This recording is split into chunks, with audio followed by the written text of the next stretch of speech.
Séquence, nous allons voir comment raccorder une centrale de traitement d'air à des réseaux et de soufflage et d'extraction. Alors ici, nous avons deux collecteurs, en vert le soufflage, en violet la reprise, qui débouchent sur un local technique dans lequel une CTA a été placée. On comprend mieux dans la vue de droite isométrique. Et on va demander à AutoCAD MEP de nous proposer des méthodes de raccordement entre ces deux collecteurs et notre appareil.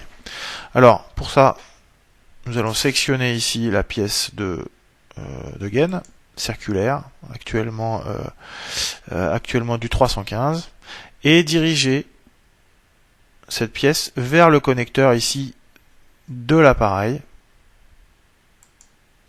Et AutoCAD MEP va tracer automatiquement un réseau sur lequel il va nous proposer plusieurs agencements.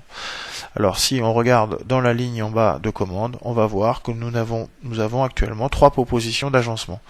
Donc eh bien, il va suffire de sélectionner soit le double coude à 90 degrés orienté ici, ou bien de passer à la solution suivante afin de sélectionner le routage qui convient le mieux à notre installation. Donc en l'occurrence, cette solution me paraît à moi la plus adaptée, c'est celle que je vais conserver. Donc il me suffira ensuite d'accepter. On constate que la route est faite. Maintenant, je peux agencer cette route, bien sûr, et modifier la position latérale de cette pièce, par exemple. Alors, deuxième parcours à agencer. Ici, l'extraction vers notre CTA, vers la pièce de raccordement pour l'extraction.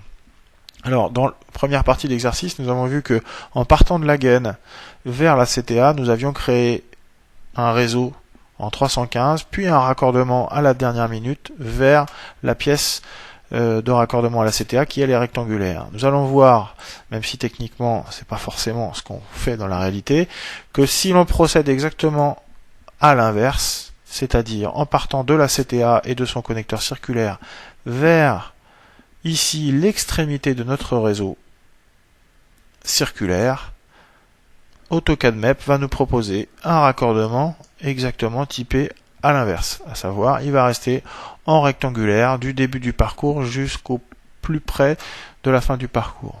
Toujours en proposant des solutions de raccordement. Ici, 10 solutions de raccordement.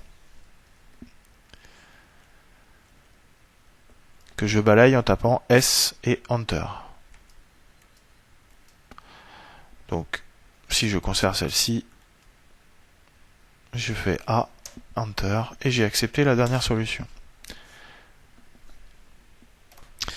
Alors si je refais cet exercice en cherchant à sélectionner des routages spécifiques, par exemple des routages qui ne prennent en compte que ou le plus possible de coude à 45 degrés, à ce moment-là je vais pouvoir partir d'un des deux connecteurs, par exemple celui du collecteur ici, demander à modéliser un réseau dont l'angle de coude sera au moins à 45 degrés vers ma pièce de raccordement.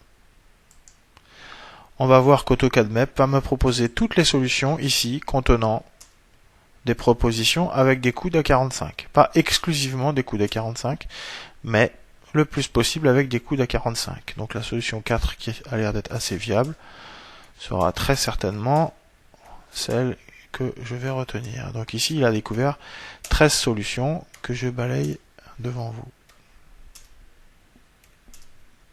Voilà, solution 1, 2, 3 et 4.